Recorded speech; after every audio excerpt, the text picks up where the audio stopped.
Did Eowyn really kill the Witch King on a technicality, just because she wasn't a man, or was there something deeper going on? Hi everyone, this is Robert. Welcome to Deep Geek. On this channel we cover Lord of the Rings, A Song of Ice and Fire, and other great fantasy books and TV shows. If you're interested in that, please click on the subscribe button in the bottom right of your screen. It's one of the most memorable lines from the Lord of the Rings films. The Witch King of Angmar cries out that no man can kill him, and Eowyn reveals her identity and cries, "I am no man," before killing him. But is that really all that happened? Was the Witch King of Angmar, the Lord of the Nazgul himself, really killed on a technicality? Well, let's rewind a bit first to understand why the Witch King thought himself to be invulnerable, and why he truly wasn't. As a short history, the Witch King was once human, one of the mortal men Sauron gave a ring of power to, which granted him great power and an extended life. This life, though, was not the eternal youth of dreams, but a stretching, thinning, until the Witch King and the other 8 lords faded from mortal eyes and became wraiths. When Sauron lost his mortal form with the ring cut from his finger at the end of the Second Age and disappeared from history for 1,000 years, the 9 wraiths also hid. It's worth saying that at this stage the Witch King of Angmar was not called the Witch King of Angmar. In fact, he was probably originally a lord from Numenor. He got his moniker because when he eventually resurfaced in around the year 1300 of the Third Age, he was in Angmar, an area in the north of Middle-earth near the top of the Misty Mountains. He built a kingdom, raised armies of fell and dark creatures, and became known as the Witch King of Angmar, a ruler and a magic user. And he used his new strength to wage merciless war on the 3 kingdoms of Arnor, the northern successor kingdom to Numenor. I'll cover the wars of the Witch King in another video, because it is a fascinating time in Middle-earth history, but basically, through a combination of his army, political machinations, and various untimely plagues, he managed to vanquish the 3 parts of the Kingdom of Arnor. He did this so completely that centuries later, during the Lord of the Rings, that part of the world is still largely unpopulated. There's still the Shire and Bree towards the southern edges of the land, but the towns and cities of old to the north are gone completely. Obviously, eventually, during all this destruction, the other free peoples of Middle-earth started to get a bit concerned. They formed a coalition of Gondorians, elves, Dunedain, and the remnants of the northern forces, and even hobbits, and the Witch King's army was finally defeated. The Witch King himself, one of the most powerful beings in the world, fought on before finding himself face to face with the might of Glorfindel, at which point, his geostrategic objectives in the north complete and wary of Glorfindel, he fled. Glorfindel forbade pursuit by his allies, saying that far off yet is his doom, and not by the hand of man will he fall. This is clearly foresight of some kind on Glorfindel's part, but it's not completely clear whether it is a curse or a prophecy or just a simple statement of fact. Far off is his doom, and not by the hand of man will he fall. But in any event, those words soon became well known among the wise and learned of Middle-earth, adding to the legends of both Glorfindel and the Witch King. Crucially, even the Witch King himself seems to have heard about what Glorfindel said and gave it credence. When, in the books on the Pelennor Fields, Eowyn stands over her father's dying body and swears to hinder whatever the Witch King would do, his retort is to quote the prophecy, to assert that no living man may hinder him. But here's the thing. He seems to have somehow turned it in his mind from a prophecy of his death, that it wouldn't be by the hand of man, into an assertion of indomitability, that no man could kill him. So when Eowyn reveals herself as no mortal man, instead a woman, we read that the Witch King was stunned into silence, as if in sudden doubt. After an exchange of blows, this is what happens next. Her shield was shivered in many pieces, and her arm was broken. She stumbled to her knees. He bent over her like a cloud, and his eyes glittered. He raised his mace to kill. But suddenly, he too stumbled forward with a cry of bitter pain, and his stroke went wide, driving into the ground. Merry's sword had stabbed him from behind, shearing through the black mantle, and passing up beneath the hauberk, had pierced the sinew behind his mighty knee. "Eowyn! Eowyn!" cried Merry. Then, tottering, struggling up with her last strength, She drove her sword between crown and mantle as the great shoulders bowed before her. The sword broke, sparkling into many shards. The crown rolled away with a clang. Eowyn fell forward upon her fallen foe. But lo, the mantle and the hauberk were empty. Shapeless they lay now on the ground, torn and tumbled, and a cry went up into the shuddering air and faded to a shrill wailing, passing with the wind, a voice bodiless and thin that died and was swallowed up, and was never heard again in that age of this world. So, actually, there are two blows here that killed the Witch King. Eowyn's, which seems to have done the actual killing, and Merry's, which first injured him. At which point, let's leave Eowyn there and take a look at what was going on with Merry and that sword. Don't worry, we'll be back with Eowyn in just a moment. In the movie, Merry seems to have just got a lucky hit in while the Witch King was distracted, but in the books, Tolkien made it very clear that it was the blade itself that was the important thing. Crucial, even. It was destroyed in the act of damaging the Witch King, but this is what we read. So passed the sword of the Barrow-downs, work of Westernesse.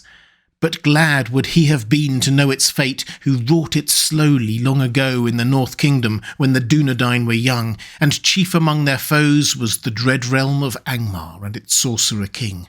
No other blade, not though mightier hands had wielded it, would have dealt that foe a wound so bitter, cleaving the undead flesh, breaking the spell that knit his unseen sinews to his will. So, this magical blade broke the spell that bound the Witch King's invisible body to his will. In other words, this blade, and only this blade, had the power to damage the undead in that way, which meant that Eowyn's non-magical sword could be so effective and kill him.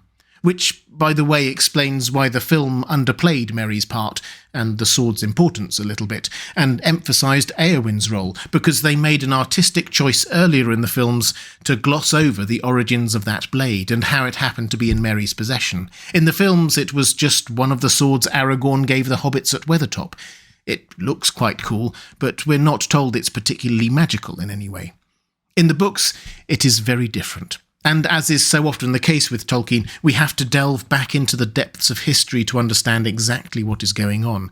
It really is astonishing how well these books work both for casual readers and even more so for those who want to put in the work to understand the layers of symbolism, history and magic that go into moments like this. We talked a bit ago about the Witch King's wars on the three kingdoms of Arnor in the north of Middle-earth. One of those three kingdoms was called Cardolan. This kingdom covered an area we know well near the Shire, including the South Downs, the Barrow Downs, and the Old Forest. The kings of Cardolan were Dunedain, descended from Numenor, the most splendid and advanced human civilization ever, and some of that knowledge and craft had been passed down to them. As a result, their smiths were able to forge magical blades of a sort. When the Witch King of Angmar and his army were attacking Cardolan, it was only natural that these smiths started forging blades that were specifically powerful against the forces of Angmar. The Witch King of Angmar was particularly fond of creating undead and throwing them against his enemies, and was undead himself, remember. He's a wraith, of course, not physically human anymore, so you would obviously need some kind of magical weapon to kill him. So the Dunedain of Cardolan made blades that had magic in them, specifically aimed at being able to damage the Witch King. Perhaps these blades were useful in slowing down the Witch King's advance for a time, but eventually Cardolan fell, and the last king was interred in a barrow in the Barrowlands, and some of those blades, as well as other treasures, were interred with him. The last few survivors of the Dunedain of Cardolan sheltered around the Barrow Downs and the tombs of their kings for a while before the Witch King finally finished them off by unleashing some Barrow-wights down there. The Barrow-wight that Frodo and co meet in the Barrow Downs centuries later had been sent there by the Witch King, for example, all that time ago, and, being undead, had just stayed there all that time. With the fall of Cardolan, the Witch King probably thought that was the last he'd see of those blades, if he ever even knew about them. So we have some undead-destroying weapons, forged specifically to counter the magic of Angmar, long buried and long forgotten in a tomb of a king somewhere between the Shire and Bree, guarded by a Barrow-wight who had been created to kill some long-gone foes and had just stayed there ever since. Enter the Witch King once more. At the start of The Lord of the Rings, he had been sent with the other Nazgul back up to his old stomping ground in the north, hunting for Baggins and the Shire. While passing by the Barrow-lands, he took the opportunity to re-energise those Barrow-wights he had sent there all that time ago. It probably felt like a good idea. They could help block off the route east of the Shire en route to Rivendell. And his plan worked. The hobbits do end up going through the Barrow-lands, and despite Tom Bombadil's very clear directions, they managed to get themselves caught by one of those Barrow-wights and held in that great Barrow tomb of the King of Cardolan that we mentioned earlier. It is only Tom Bombadil's timely intervention that saves the day.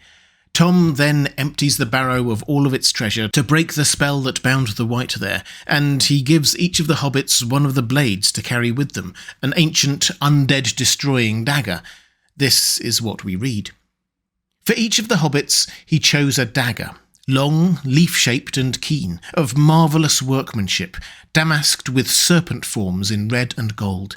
They gleamed as he drew them from their black sheaths, wrought of some strange metal, light and strong and set with many fiery stones.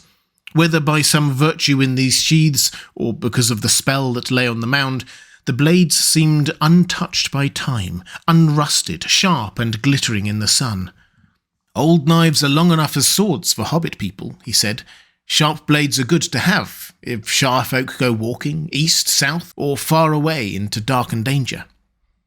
Then he told them that these blades were forged many long years ago by men of Westernesse. They were the foes of the Dark Lord, but they were overcome by the evil king of Carn Dûm in the land of Angmar. The evil king of Carn Dûm is obviously the Witch King, though the hobbits wouldn't have known that. They head off wondering if the daggers will ever be of any use. They obviously are. It is Merry's dagger that interests us, for that is what he was carrying when the Witch King confronted him and Eowyn on the Pelennor fields. The others were probably also enchanted and powerful in their own ways. We see it in the reactions of the wise and knowledgeable of Middle-earth when they see them. Even some of the Nazgul recoil when Frodo pulls his dagger out on Weathertop. But obviously the important point is that the sword Merry uses to stab the Witch King is probably the only one on that battlefield that could have damaged him at all. As Tolkien said, no other blade, not though mightier hands had wielded it, would have dealt that foe a wound so bitter, cleaving the undead flesh, breaking the spell that knit his unseen sinews to his will. Tolkien is famously reticent in describing the mechanics of his magic system, but it seems that here we have something like the magic of the ring holding the Witch King's will or spirit in the world by binding it to his invisible body, and then the magic of Merry's sword not just dealing a physical wound to him, but breaking that bond, which in turn made him vulnerable to Eowyn's killing blow. Many have pointed out that Tolkien is deliberately less than 100% clear about which blow was the technical killing one, and many more have pointed out that Tolkien also uses man to refer to humanity as a whole, so Merry also counts as not a man, technically. But I think the main point here is that Tolkien doesn't dwell on the technicalities, and we probably shouldn't either. It does seem clear that both blows were needed. Merry's somehow magically brought the Witch King to his knees, making him vulnerable, and then Eowyn's finished him off. Merry could not have done what he did without her earlier heroism, and she could not have done what she did without his. And neither could have happened but for events thousands of years earlier, and an unforeseeable chain of events in the present. The Witch King was not killed on a technicality, but by inexorable destiny. As is so often the case with Tolkien, the Witch King's death came about because of his own hubris, believing he could not be killed, and at the hands of the least likely opponents, probably the only woman on the entire battlefield, and a hobbit wielding a knife whose power he had no idea of. And Merry would never even have had that blade if the Witch King hadn't roused the Barrow-wights earlier in the story. Glorfindel may not have known all this when he said that not by the hand of man will the Witch King fall, but he was right. The Witch King was killed by a woman, a hobbit, the work of a long-forgotten smith, and his own hubris. If you'd like to see more Lord of the Rings videos like this, please click on the link to my playlist on the left of your screen. Or if you'd like to support this channel, thank you. There's a link to my Patreon page on the right of your screen. That's all for this time. Thanks for watching. I'll see you again soon.